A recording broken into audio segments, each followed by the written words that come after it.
Hello and welcome to the Crystal Core Radio Podcast. I'm your host, Brian, and joining me is a roundtable of epic proportions. We've got Fusion, we've got Magic Mike, we've got Chris, and today we're going to be talking about Final Fantasy 14 Endwalker. Just kind of a note for those who's listening, tomorrow is the live letter 67, in which Yoshi P said he was going to talk about PvP, crafting, and gathering changes. So while we have Endwalker news in our heads, while even Fusion himself got to sit down and talk with Yoshi P about Endwalker, all the stuff we've kind of tabled. Even people were asking, why didn't y'all ask about PvP? It's like, we know he's going to talk about that on November the 5th. So be sure to tune in for all that coverage. Fusion, are you guys covering that the live letter live, or are you going to be kind of summarizing it? We're actually not doing it live. We've got a couple people that are kind of like in transit, so we won't have everybody together. But we will be doing it Saturday at our normal time. So excellent. So be sure to be following Gamer Escape, A3 Radio. I was a part of that podcast for a long time. Honestly, Fusion puts together an incredible show. We still love to lurk, and he occasionally invites me back on whenever I have that random Saturday that is available. That is rare. It ends up being so rare that I'm like, yes, I can podcast. So that's always fun and good. Let's go around the horn just in case. Everybody, let's introduce to everybody. In this case, we'll start with you, Fusion, because I've been just talking about you already. Tell people who you are, where they can find you, and what you got going on in Final Fantasy. I'm Andrew, aka FusionX, aka Raffledurg. I'm the content and podcast producer over at gamerscape.com, host of our podcast A3 Radio. And yeah, I you would think Raffledurg be mains Durg. I actually have been maining Machinist for Shadowbringers. But Durg is it's a close second. So close second. Yeah, I guess that's about it. All right, let's go to Magic Mike. Hey, you're back. So I'm Mike. I'm so embarrassed. I really don't know what to say. Yeah, I mean, I talk about games here and there. Mainly right now, mmobomb.com and over on our new channel, Ready Check Radio, where we do the Relic Grind podcast. Every Thursday night, we'll be doing that tonight as well. Hanging out, talking, doing Final Fantasy trading card game. Yes, it's a thing. If you didn't know, get on it. It's absolutely fantastic. Just even follow me on Twitter and whatever. If you want to hang out, cool. If you don't, that's cool. If you're busy, it's all right. Like, it's okay. I mean, the content's not that good. So like, you're fine. I mean, way to sell it. It's like, okay. Like, it's okay. No, it's really, really good. Come hang out, have fun. And it's always great to be here with three of my best friends, my fellowship, so to speak. All right. You want to do some ERP? Why not? Start taking off the hat.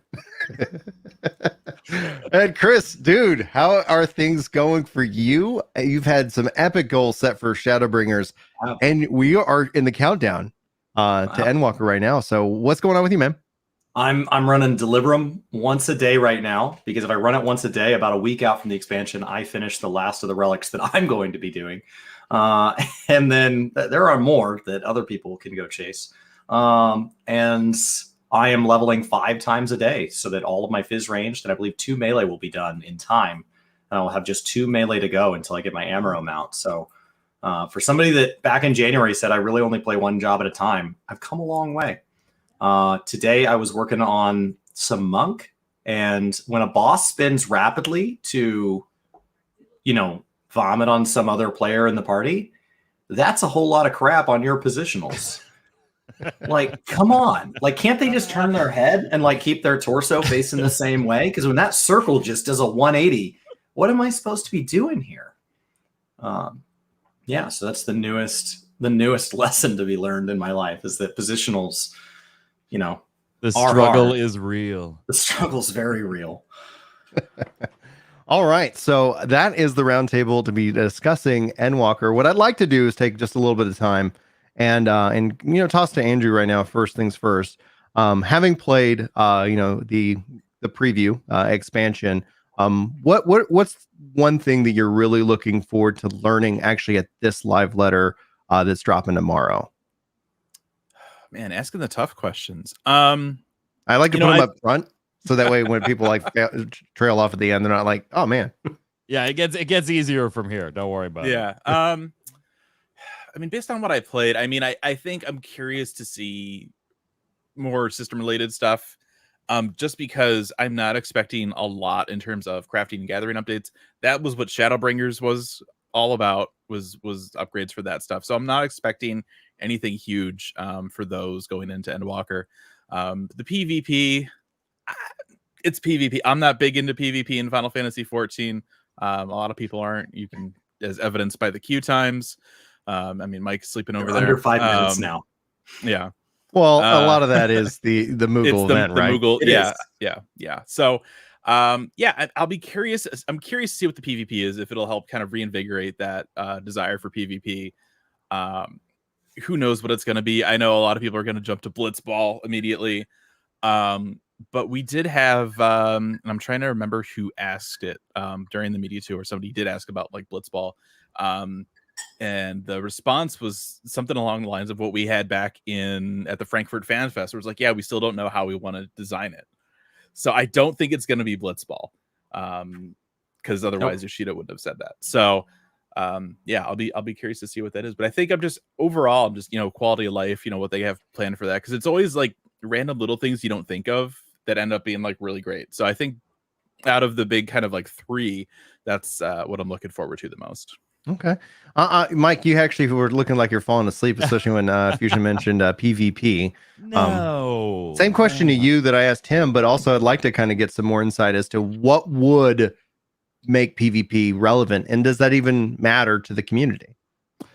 So same answer then as well. I'm really interested in the system changes. I'm not a big gatherer crafter. I gather and craft. I think I have 2 craft or gathering jobs at max level and 1 crafting. And legitimately, the only reason I did those was freaking minions, right?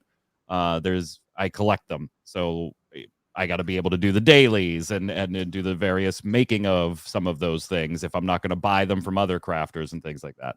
So we already know they're removing HQ mats. We already know from gathering. We already know that means the HQ related skills in gathering and crafting need to be shifted to compensate in non-HQ situations. So the numbers will be changing, basically, is all that means, is the benefits for those numbers will be changing. We'll probably have changes to the amount of quality something needs to become HQ in crafting, because we don't have the benefit of using HQ mats for a quick bonus. So I would expect those numbers to come down and things like that. But that's pretty much it. Like, I can't imagine, I'm with Fusion, I can't imagine any other large scale change besides those updates. The system updates interest me the most. On the PvP side, I just don't care. Like, to this day, I am so casually a PvP player in any game anyway. So it's just not my wheelhouse. But I can recognize that and say, hey, it's not my thing. It might be Chris's. Cool. Enjoy. Have fun. But I have never understood the appeal of mass PvP systems in Final Fantasy 14. I just always thought, initially the global cooldown really didn't benefit that type of gameplay. The game itself just never really felt built for it. And I've always said, way back since Gamebreaker, right, on talking with Mr. Happy on XIV Reborn, that it was just nice to say our MMO had PvP. Yeah. There's a bullet point, I think y'all said. Is checkbox, we got it, it's over here. Yep. Does that game have PvP? Yes. Okay, move on. Is it good? No. You just asked if we had it. No follow-up questions. No follow-up questions. Am I kind of curious, because we know it's a little smaller scale than what we have now, and they've teased that they're kind of using it to get people into PvP? Sure, I'm a little curious, but I can't imagine it's going to be a sink of my time or anything like that. So system changes galore.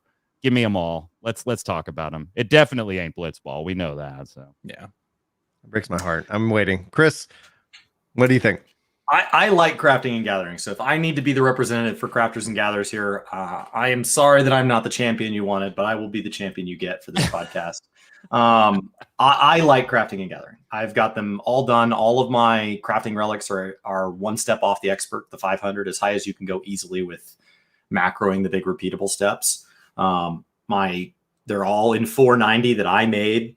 They're all quad melted or more. So like I've had a blast doing a ton of crafting. I've got a glowing frying pan because I fell down that rabbit hole.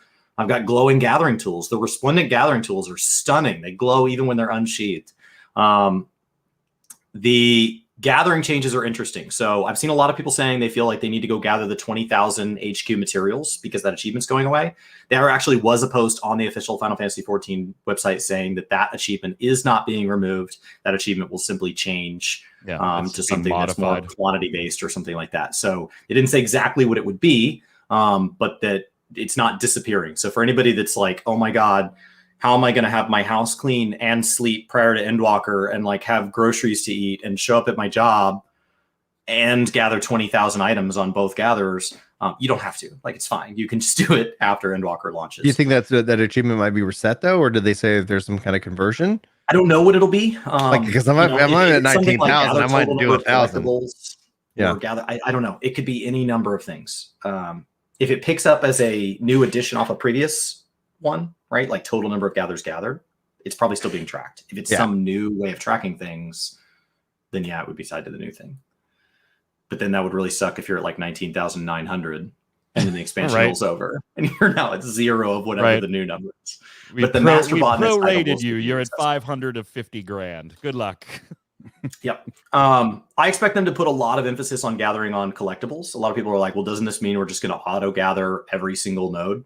No, I think a lot of it's going to be emphasized on the collectible type system, which for any of you that have not touched time nodes in a long while, they've cleaned a lot of that UI up. Once you gather one, you can see the timers in game and all that. So, and then if you've ever tried to make your own like 11 strike Aether Sand from the Ethereal Reduction, that feels like this weird fragmented version of the descent system. And the descent system is something that started odd and has only been watered down. It's never really become anything wildly elegant.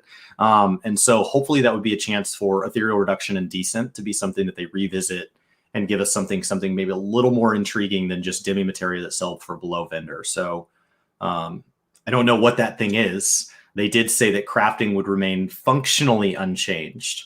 Obviously, getting to the high quality intermediate step has people concerned, but functionally unchanged was the phrase they used.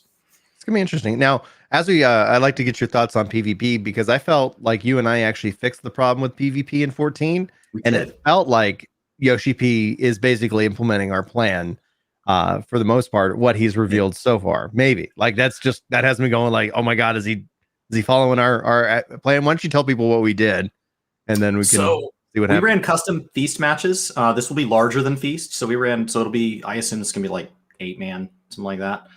Be between 4 and 8. Little man compared to the 20, like compared to the big stuff. I think they said 4v4. No healers. 4v4? Yeah. Okay. We ran no healers because ultimately all of the problem with a tab targeter is that every attack hits.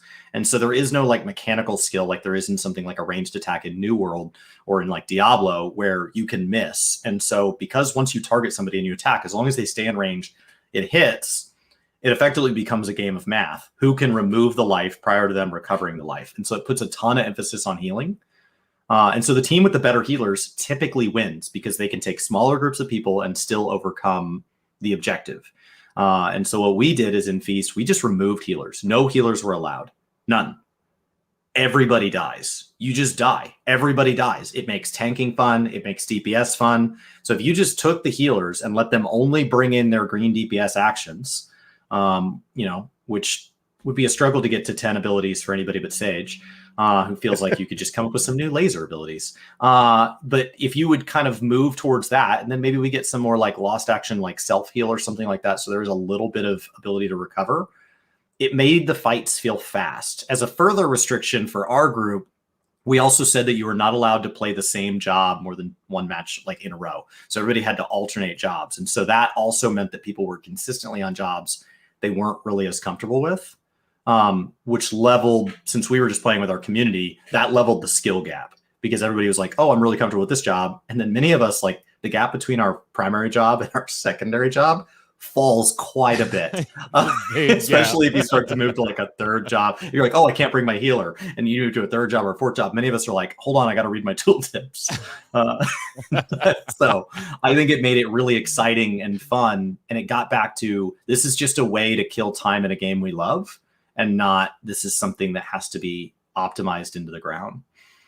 So when I look at the problem of PvP in 14, it's like whatever they do, I'm excited to hear from it.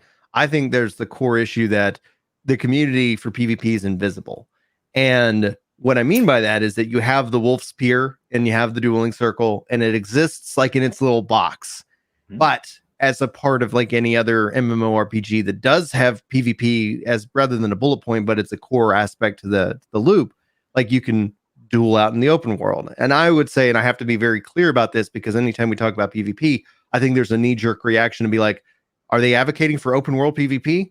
No. Like no one should be able to run up and just kill you. Like that's not what this game is. That at FanFest. There, and that's where, that? And they also asked a question about like, hey, would there be a kind of a world v world? But it always seems to be answered in open world PvP as opposed to like a specific kind of mode, aka. But I think one of the things is you got to get PvP more visible to regular people and take it out of this one little designated spot and allow people to make their own custom games out in the open world. That would be my wish. Now, as to the technical limitations and implementation of that, that's probably far-fetched and far from it.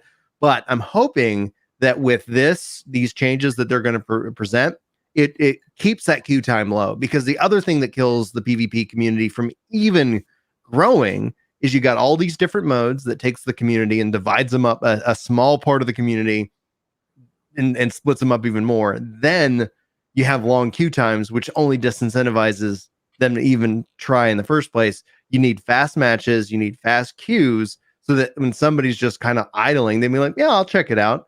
And then like I think that the OGP talked about how they're going to remove the role restrictions, and it sounded like they might take some of the healing away from healers and like just give everybody a powerful self heal, longer cooldown, so you use it strategically.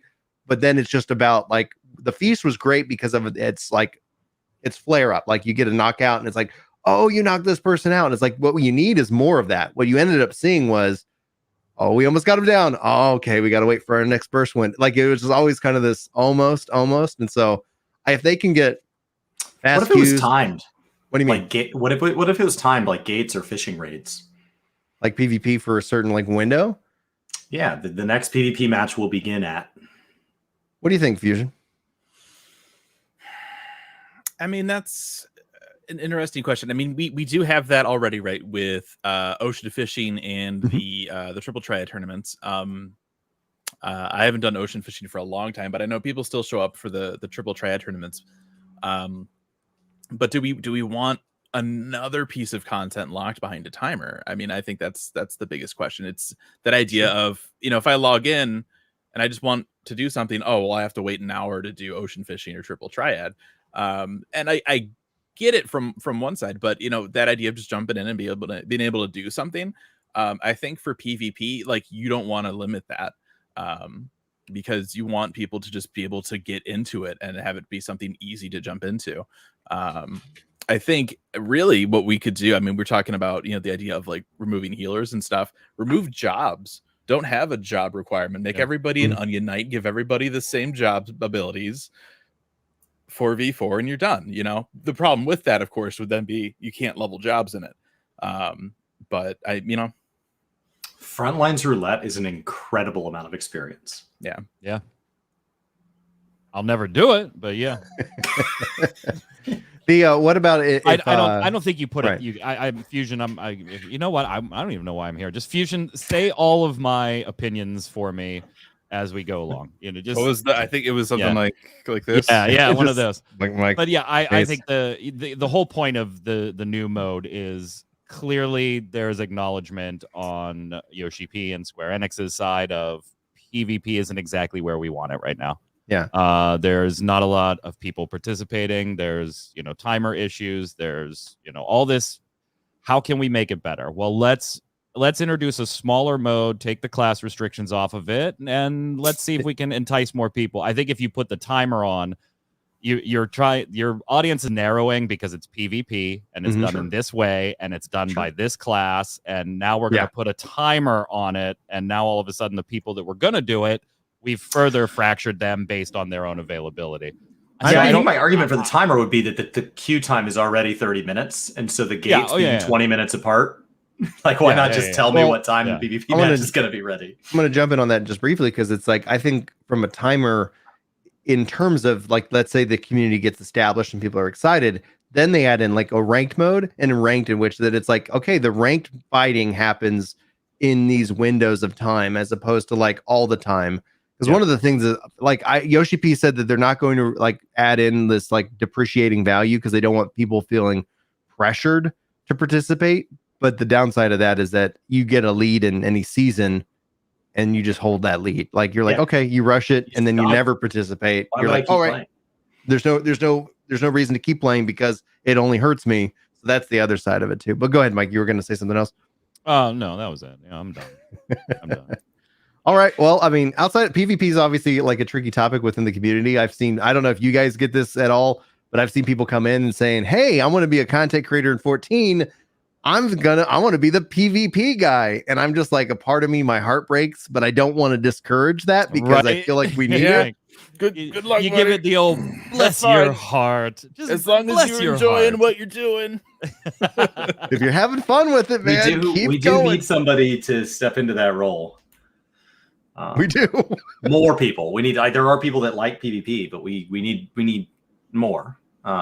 I don't know what it would take. I mean, like Age of Empires has its own little form of PvP community. There are PvP discords and stuff that do exist and help organize matches, and they organize times so that they all get on at the same time, so that they can guarantee even when there's not irregular tombstone event, or even when there's not, even when it's kind of mid patch cycle and everybody has stuff to do. They're like, hey, we're all going to be PvPing on this night at this time, and that way you hop in as a bunch of pre-mates and it gives your group. That's already been kind of a thing that takes place. It just doesn't take place wide scale. You have to know about one of those PvP discords and hop in. And what ends up happening is when you isolate those communities, two people get into a disagreement and then it fragments that community and there's nowhere else to go. And so you end up in a community where, you know, kind of like going to a family event where maybe you have a family member that you don't agree with. Like, well, you either go or you don't. Like there is, that's the only show in town. So to move on to crafting and gathering, then we'll talk battle system changes, I guess. Yoshi P has not talked about another Ishgard restoration because I assume it would be locked behind lore, right? And whatever we're going to rebuild, it would be locked behind lore, so he can't talk about it. Do you guys think that we need more events like that as we move towards like crafting and gathering beast tribes and all that? What fuels that content, or what would make you guys interested in that content in the first place? That's, you know, I don't know where we would go for restoration. You know, Domo was a great first step with that. You know, I always joke about how great it was and how cool it's like you got to see them make paper. Like it was amazing. Like I thought it was really cool, like world building content. And then with Ishgard, right, we'll have the housing in 6.1. I don't know where we would go after that. They're not are they removing Firmament? No, it's gone into a feat. It's now celebratory, and that's gonna continue throughout 6.x. They have not said they're going to remove it. There's a ton of content, mounts and leveling content. The entire system was adjusted to account for it. So if you remove it, I think the system would feel like it's missing something. I could see them doing something that borrows from that a little bit. Maybe you still go up to Diadem to gather stuff. But as for like a new thing, I don't know what that would be. I mean, Garlemald is a mess right now. It is a mess. That's true. I mean, but that's the other thing with Garlemald though too is that's an entire zone. Like we didn't go over to Yangsha and rebuild Zone Castle. You know what I mean? It's like this little tiny enclave. We didn't rebuild all of Ishgard. We'll do that. You can't go all the way into that broken part. Yoshi P's also teased us some pretty cool technology that he hasn't been ready to describe to us. I don't want to set up anybody's like false expectations, but that would blow my mind. Anyway, his response to that exact question was, some people have been asking me about whether or not we're going to rebuild Garlemald. And then that was it. He just moved on to the next question. Yeah, he just stopped. You know, it would be interesting. I mean, you know, from what I was able to get hands on with at the media tour, the scale of the actual city in Garlemald was disappointing. It's it's that issue of, okay, with an MMO, it's not fully open world, but it's that same issue where in Stormblood, in what was the Fringes or the Peaks, where there's that cutscene where like the squad goes up into the tower, the tower thing with the big gun, right? Mhm. Yeah. Like, we're gonna send a squad up. I'm like, that's a tiny ass tower. How are you fitting an entire squad in there, right? That idea of scale is so hard to lock down sometimes, and that's felt pretty heavily, I think, in Garlemald. Just the what we see of the city itself, it's a few blocks, like it's not that big. So maybe right behind that was like, what the hell? I can see my house from here. What the hell? Yeah, you can fly through the city in like 10 seconds. Like, there's really not a lot there from what we would think as Garlemald, right? We've seen Garlemald before in cutscenes. So I'm wondering if, on the other side of this giant, weird, spiky castle thing, if there's like a little, Garlean enclave that we're going to rebuild, right? Like, that's the only thing that I could think of that we would be doing in terms of like fixing Garlemald, because we're not going to fix it in that zone. No, there's no way. So there's got to be something else if that's what we're doing. If not, I mean, they've done crafting and gathering beast tribe stuff before. I don't see any reason why we wouldn't have that again. So we'll just have to keep an eye out. And I mean, it feels a little lame for me as far as a rebuild, but there's always the option of let's just build shit on the moon. There you go. I mean, it is kind of lame, but I'd rather rebuild something that's broken down. It's like, look, we can either literally rebuild Garlemald all over literally that's on the planet, or we could build or we could build a moon base that only like 10 people can get to. Exactly. Moon base, hands down. Why not? Moon base for the win. We're setting up to attack the Dragon Home planet, wherever they came from. He said he wasn't going to just drop us on a new planet in 6.1. That was the exact phrase he used. Yeah. I'm just going to drop you on some other planet. Like, well, nobody was asking if you were going to drop us on a planet. That's a weird thing to say. Projecting much. So, all right. So we're not doing a rebuild. Gathering is going to get a big pivot.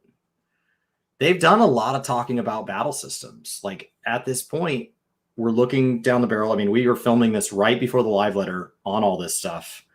What is left to talk about battle systems wise? Obviously, I think they're going to rehash belts and stat squish one more time, just in case anybody has missed it or has just downloaded the game and is like, man, I really love my armor and I just got a new belt. That you can't see. That'll be 10 minutes into the live letter. They'll start like, all right, what do we got? What's new? And they're like, okay, so we want to talk that we're gonna remove belts. And we're like, we know, but then there's gonna be like the 10 people in chat. I don't want to do less damage. It's like, this is why we have stat squish. Oh, nerf, no. People like my you. God. Are you guys worried about Alliance Roulette with the stat squish? Because he said that there's going to be the mechanics are going to matter again. Was what he said. I'm not worried about it. I love it. I love doing old content. So whether it's in Final Fantasy 14 or in something else, whatever, any MMO, I love going back and doing old dungeons. Like, do you remember? Just think back, guys. Let me take you back.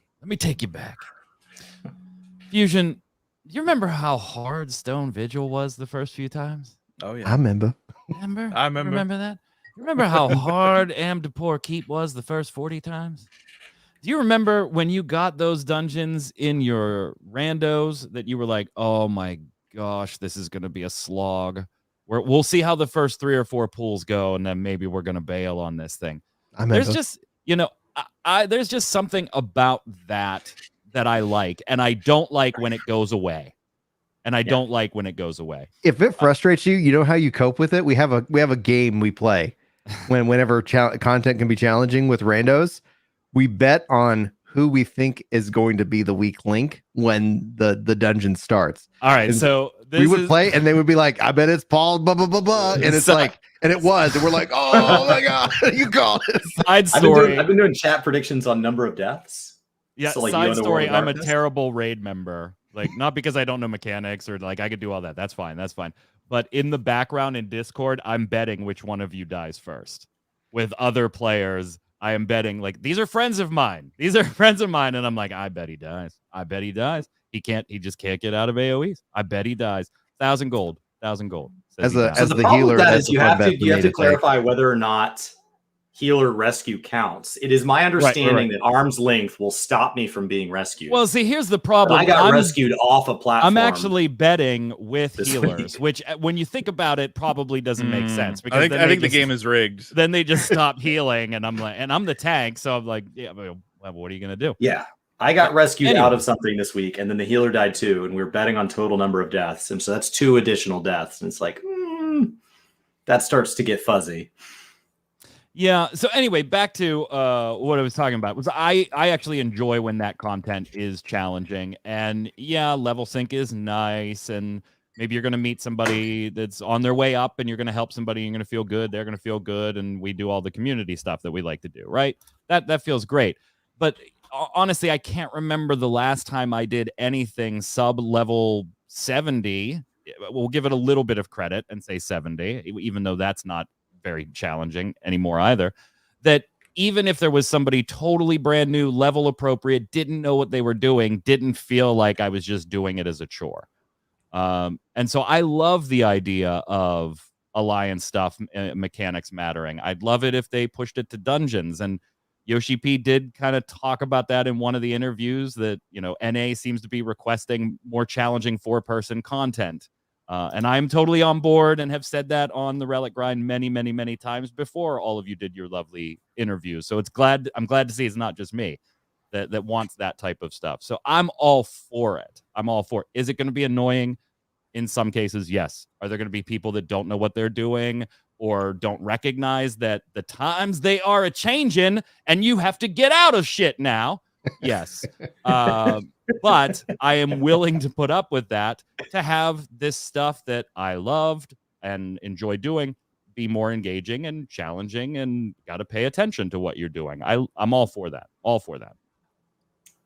So let's talk about some hardcore content. Fusion, Mike and I know we're OGs. Chris still OG in terms of 2.0. Your movie on, by the way, I'm sorry to interrupt. I'm so sorry to interrupt. You're good. Your video on 14 and 11 and the convergence, it's in my show notes for tonight. Oh, I can't wait. I'm the Relic Grind, because you're a lunatic. I am. Love you. I absolutely love you. And I would love if you were right. You know, my love for 11, you know that, but you're a lunatic. I truly am. And at the end of the day, like I get this a lot. Here's what I hear. Oh God, I hope he's wrong, because his ego continues to grow. So I've been just like, like, oh, this is what's happening. And then it's like, and then I get people come back, I called you an idiot. And then exactly what you said was going to happen. It's like, I'm just reading the tea leaves, man. Like at the end of the day, like this is like in that video, I'm like, this is entertainment. Who knows? Yoshi P is, he is a showman. And at the end of the day, like, we've got all of these pieces kind of moving. It could work. It couldn't. Who knows?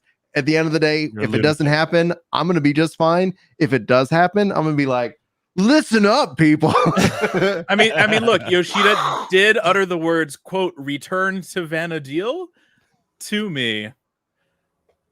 He said he was joking, but he might have let something slip. And he's also expressed his own interest in liking games like that, the more difficult, but also recognizing that the market probably doesn't support the cost anymore.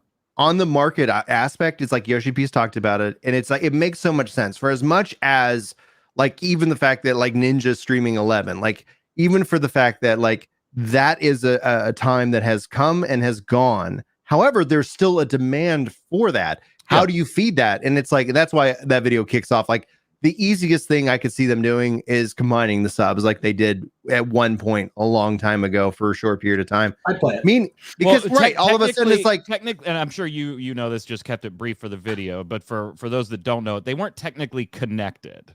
Well, your account is. They were still billed through Pay Online on one and Square Enix. It was on a reduced the other. fee. They just gave you a discount on the Play Online if there was a flag showing that you had both. So it wasn't like you were making one payment, taking care of both things, which is what you later said and honestly to be the ideal. And honestly, that'd be fine if they actually brought that back. If that's like what the technology they have that's all they could do. But if they brought that back, because essentially they've said in interviews as recently as last year that probably isn't possible because of the two payment systems. So as far as direct linking, so they would have to do what they did then, which was just flag both and give you a couple bucks off one, but you're still making 2 payments. Something in that regards, because I think one of the things when you get your 11th retainer. Well, you never know, but the reason is like how like Square Enix I think is uniquely positioned to offer that product that to the harder core if they just chose to support it. And when you compare this obviously to Blizzard and World of Warcraft, with one subscription they also offer Classic. And when people talk about like 1.0, like you don't get it, guys. 11, like that's don't think of 14 1.0. Think of 11 as our classic, Final Fantasy kind of experience. And so like that, I think that ends up becoming when you look at like a theme park MMO that tries to compete with Game Pass that has theme park MMOs included at the same price.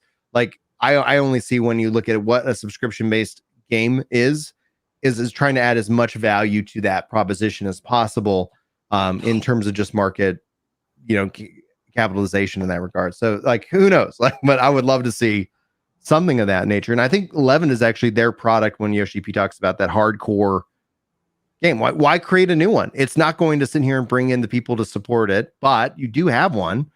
What would it take to, I don't know, polish off some of the edges? But it is a hard sell though when for us, fine. You like say, hey, you know what? We're going to do a classic. And I'm talking about some of the things I plan to talk about later today. So whatever.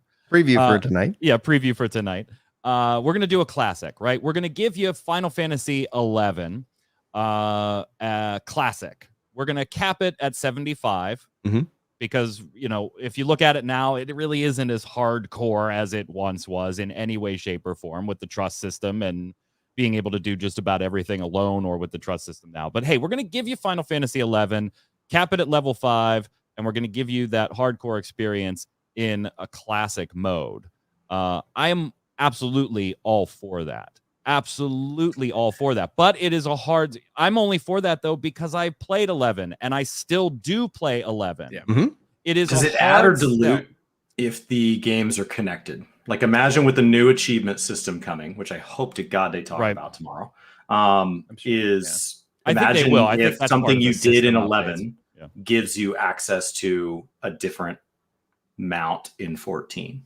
Does that add or dilute? Is that good or bad? Okay. And I don't know that it is just all one or all the other. For me personally, it's good because I play both. I think it's bad for somebody that has no real interest in playing 11, but is a completionist in 14.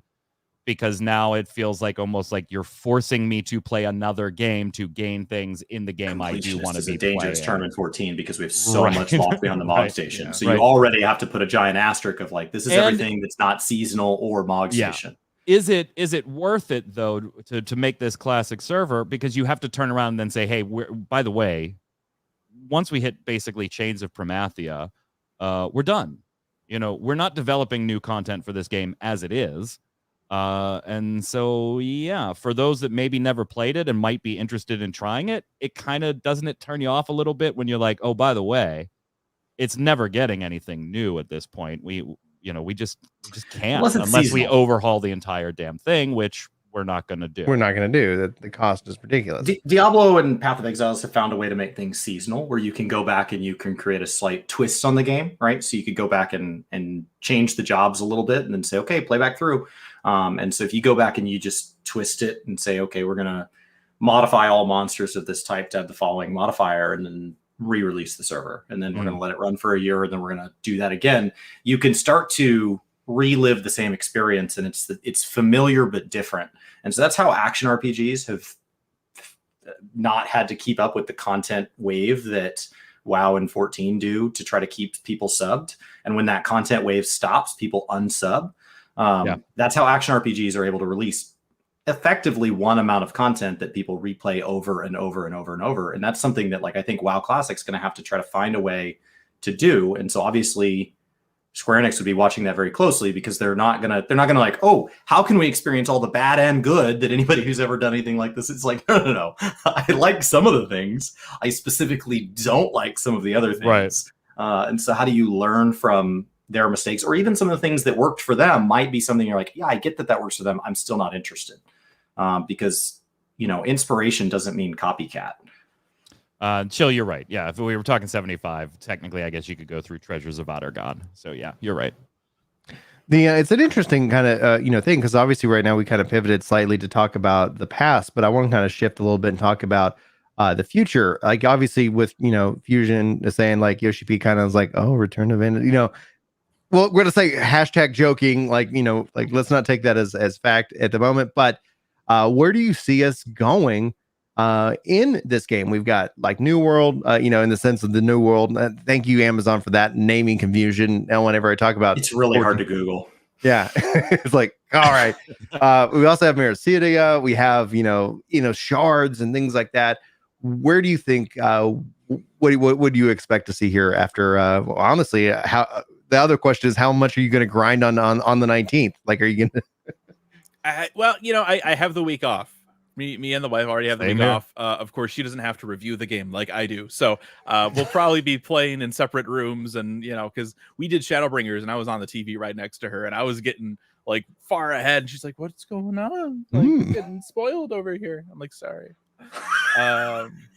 Oh, your Sola died. Uh-oh. Oh, no, she's okay. Never mind.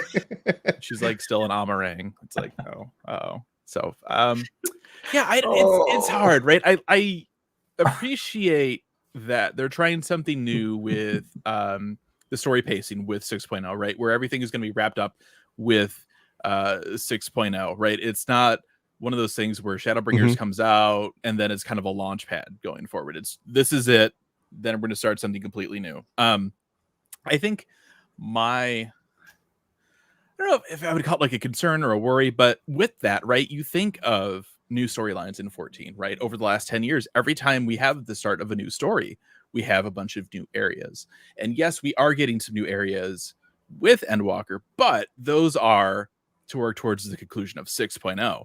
So in 6.1 until 7.0, we're probably just going to be bouncing around the current areas. Maybe they'll have a couple of small kind of instance things like Turncliffe or Gongos or something. They've been doing more of that.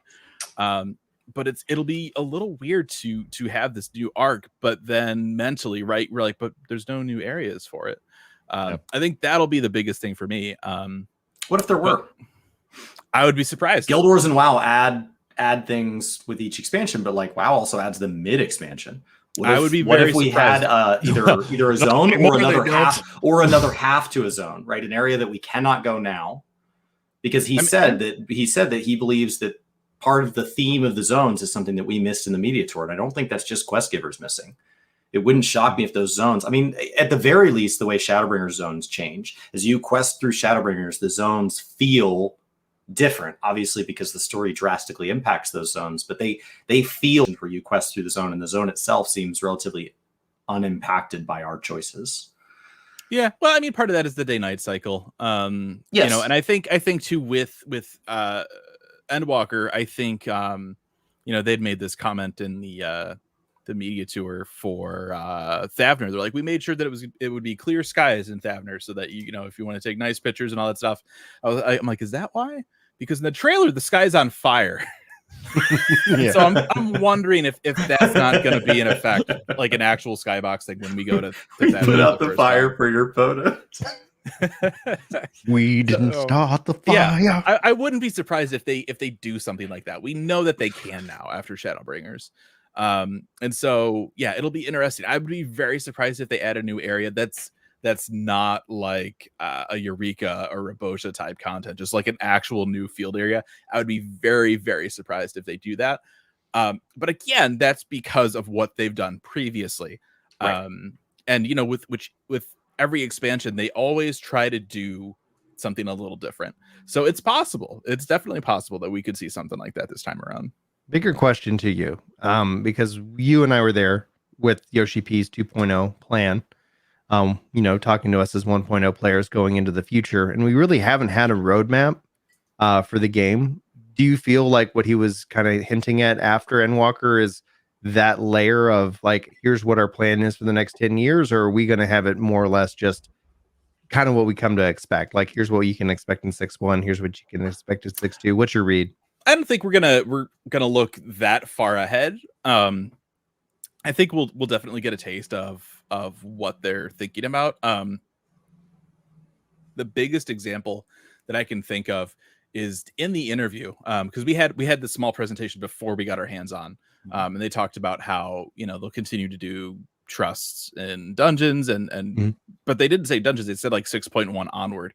And so I asked him about that. I'm like, what's going on with trust? And the impression that I got from this interview is that they're looking to expand trust a lot, and not just in dungeon content. I think they're gonna just open the floodgates on trust and making it so that people can do this game without having to partner up with other people. I don't know exactly what the scale of that is going to be at 6.0. I don't know who these trusts are going to be. Like, obviously they've talked about like, oh, we'll say goodbye. Maybe they die. Maybe they don't. We'll say goodbye to some of the scions. So obviously it's like, okay, but they're my trusts. So what's going to happen? We've talked about this on Aetherite Radio a little bit. Maybe they'll bring back the Company of Heroes. Maybe there will be some kind of big move. Maybe they'll bring back free roaming primals. Remember when that was a thing? 10 million years ago? Not only a thing, but it was highlighted in the 2.0 like content trailer. He talked about it so much. Like, yeah, we're gonna have these free roaming primals. You can get them for your free companies FD, can and summon it's gonna them. be great. We can summon primals now within Heaven on High. So like ideas can change. Yeah, so it'll be curious to see. I mean, I came out of this interview, and I've talked about this again on our podcast, but going into this interview, it was just like, okay, like it's another expansion. We know what's coming. But after talking to Yoshida and the way that, in this presentation, he talked about how they're sparing no expense going forward. They're talking about the next 10 years. I came away from this interview. I'm like, he's planning something. Like something's going to happen, and it's going to just blow our minds. And I've never been that excited for 14. Like, I know, like he's scheming.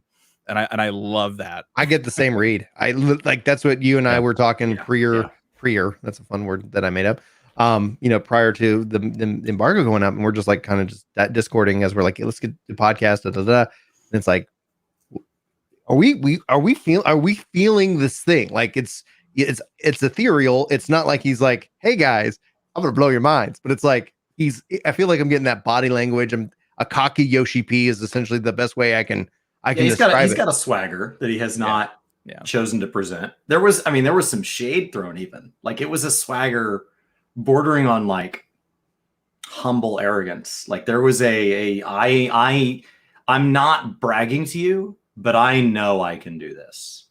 Like there was if another division of Square Enix can make the same money that I can, I'd like to see them try. He said that. Like he's like, I would like to see that. And we're talking about reevaluating the patch schedule. We're looking at the patch schedule and just evaluating, because the move at the end of this saga, this is the time when maybe we don't have to follow the patterns of the past. Maybe they follow the patterns of the past, but this is the chance to reevaluate. But what I can tell you is that we wouldn't be the type of game that would go like 200 days without a patch. Like there are just these sayings where you're like, oh snap, and like, I think what's important is that like people don't ever feel like, do the devs even play the game? Like these are all things he said throughout. Now it's spread over 36 or more different interviews. Yeah. But so like, it's not like he's just coming out punching, but there are these just like subtle jabs at like, I know we're rocking it right now. Like I'm aware we are destroying it. And just know that we showed you the least spoilery content from Endwalker. Like I have given you guys a taste. Yeah. So he's got something big. Mike, what's your attack plan for the 19th? I'm already off work. I just gonna get up and play. I mean, are you streaming it at all? Yeah, I'll be streaming it. So on Monday or on Friday, I'll be streaming it initially over on mmobomb.com. For those of you that followed me for years there, it's not just free to play anymore like it was in years past. It is all things multiplayer, so I can now play 14 on there and then transition into the evening over on Ready Check Radio. So yeah, we'll be streaming an awful lot. And I know, some people don't want to watch the streams for spoilers and stuff. That's totally cool. Stop by, say hi, and throw a follow, and then have a good day. God bless. Do your thing. But yeah, I'm going to be streaming it for an awful lot of the opening weekend, if not into the following week as well. Fusion, what do you and the Aetherite Radio crew have planned in terms of stream schedule, etc.? So we're not gonna probably stream any actual gameplay. We have Rook is a partnered streamer, so she usually does her own schedule and stuff like that. I'm trying to remember. I don't think we did anything for Stormblood or Shadowbringers. I know we actually did some streaming stuff for Heavensward. Yeah. Back in the day, we gave away some Discord shirts. Remember when Discord was new? That was right when Discord was What's dropping too. We're Discord? like, hey, Yeah. what's Discord, guys? One of those OG like white iron-on logo Discord shirts. Yeah. Vintage. Yeah, I mean, I might stream on my personal channel. It's one of those things where it's like, it's hard because you want to play it, you want to maybe stream it, but at the same time, everybody else is going to be wanting to play it themselves. So it's that like, do I even bother? Like, there's a lot of thought, right, that goes into if it's even worth it. Especially with the game being even more popular now. A lot of these people that would have been interested in a day one Twitch stream are now just playing it themselves. Yeah. So yeah, I don't know. I might stream it. I might not. We'll see what happens. I think if anything, I think it would be nice to just have my reactions to some of the stuff. Yeah, that's what I was actually hoping you guys would do, because after I finish, I love to just binge on people's reactions. Yes. And that ends up being like this whole thing. Like, and I didn't know it because like I was telling Chris, I was like, I am going to stream the entirety of the story. Like, because one of the things that I really wish I had now is I wish I had my 1.0 playthrough. I wish I had my 2.0, my 3.0. I wish I had those to go back and look on and to have those moments, to experience 11 years later now and say, oh my gosh, because I remember them, but at the same time, like I don't remember them as they are experienced. And that's one reason why I think a lot of people love all these new people coming in and streaming the story, because you get to experience it for the first time again through the eyes of somebody else. And I think one of the things we keep saying is like, guys, like you should stream, but you should have a highlight strategy when it comes to those beats, because you're going to find like no one's around, and rightfully so. That's one of the things even content creators before the last biggest wave of new players came on were like, this is weird. In X game or Y game, usually a patch day is a huge day. Here it's crickets. So we're like, nope, not watching, can't see. I'll come and check out your stuff when I get caught up. Yeah, I mean, as soon as I completed Shadowbringers, I was like, okay, for the next couple of weeks, I just lived off of YouTube clips of people getting to the end or getting that Amarot reveal. And I'm like, this is my drug now. Like, I love watching that kind of stuff. And obviously, I'm sure there's going to be at least a few, if not more, moments from Endwalker. So, yeah, I'm sure we'll have some reactions. We'll be talking about it too, of course. We have our kind of patch schedule, right, where we'll play the game. It might be a little longer because it's a full expansion instead of a patch, but we'll talk about hands-on for a couple weeks. We'll do an actual review, we'll score it, and then I think we have like 2 lorecasts planned. We're gonna have Anonymous on, and we're gonna just go into everything, and we know that it's gonna probably be more than one episode. So but yeah, that is our coverage plan. We'll have dungeon guides and everything too, everything that we've done for Shadowbringers. So yeah, despite my previous history with Aether Ray Radio, you also, it's a great show. I love working out and just getting caught up on everything that's going on, especially the lore casts. It's just like, oh man, I can't believe I missed that. It's just so insightful. We had the last time we did lore casts, we were talking about like Boja and 5.5 and all this stuff. It ended up going for like 3 episodes. It got to the point where like we need to stop. It's been 3 hours and we're like not even halfway through this outline. So yeah, when it came to planning out the schedule for Endwalker, I'm like, this is gonna be at least 2. Like, we need to plan at least 2. So we'll see if we need to do any more than that. But that is the plan. Chris, what is your plan, man? So I like streaming. So when I first consumed Twitch, I was working a desk job in a cubicle, and I would listen to it like you would sports radio. They're going to talk about the game 16 times on the 8s, and in between they're going to just talk about the subject and wherever it goes, whatever path they derail down, and they might get back on subject. And so that's what I view my stream as, except for people that think about 14 all day instead of sports. And so I want to keep that spoiler free. So I will be streaming spoiler-free content during the core stream hours. So 8 to 2, Monday through Friday. But outside of that, I plan on documenting all of story. So outside of that, we'll start early every day. We'll go long every day. That'll all be labeled as spoiler, because I wish that I could record that, because I kind of feel like my wife and I get in the car every year for Christmas and we go drive around and look at people who've decorated their house with big, beautiful lights and all that. And we take a whole evening and, we pack some food in the car and we have a nice night out enjoying. And here in North Texas, like the weather's nice, you have the windows down and you just enjoy these beautiful homes. But you kind of feel like a jerk when you drive home to your own house and it's all pitch black because you didn't want to put in the effort. And so it's like, oh, I want to consume that, but I don't want to contribute.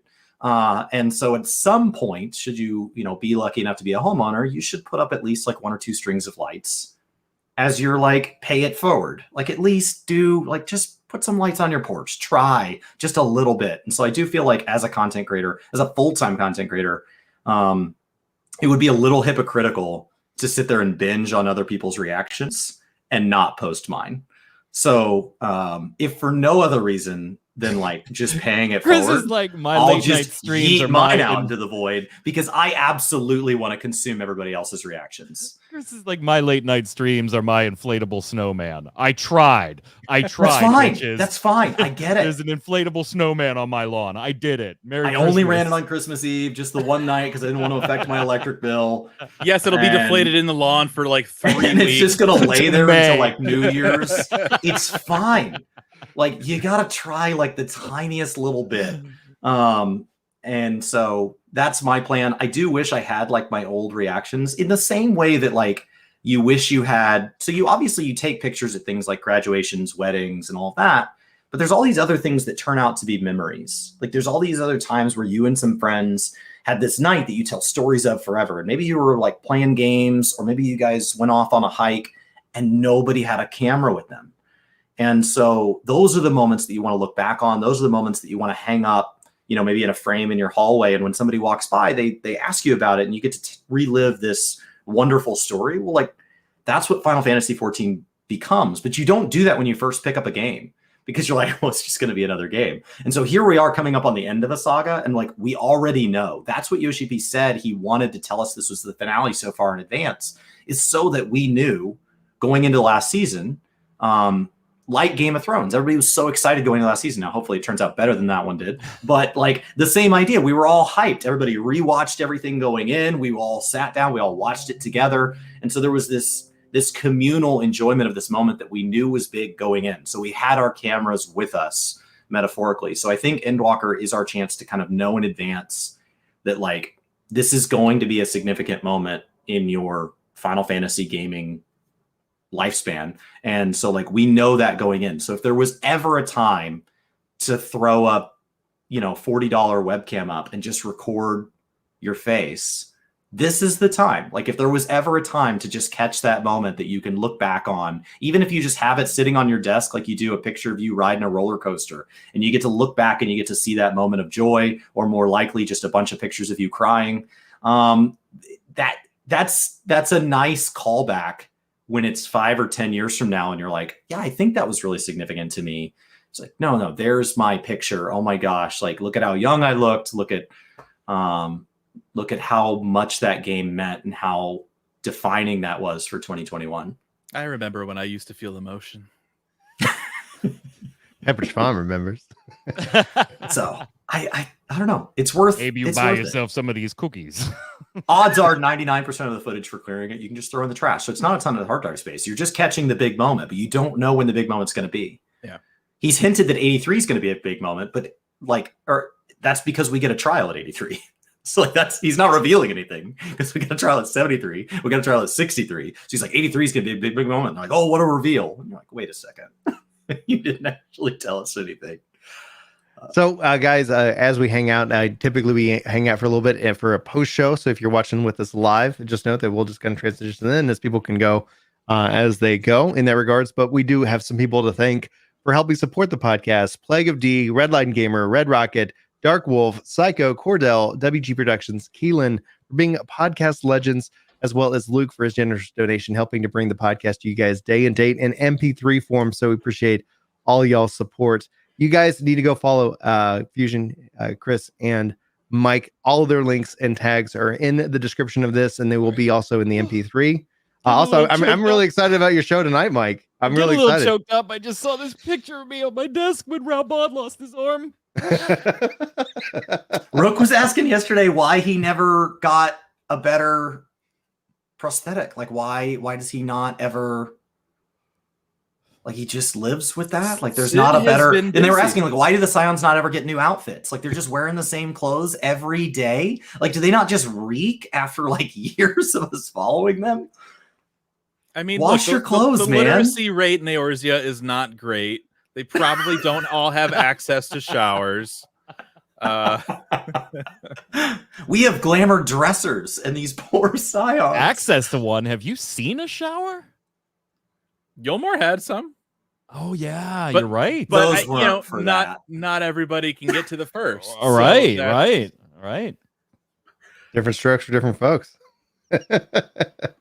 All right, guys. Thanks so much for. He's lived a hard life. All right, guys. That's going to bring us to the conclusion of the podcast. Hopefully, you guys hang out, and who knows what we'll talk about in the post shows. Those tend to be the most epic ones that we end up having for Crystal Core Radio. My name is Brian. Thanks for watching. Thanks for listening. You are awesome, and we hope to see you in our next podcast. But until then, take care.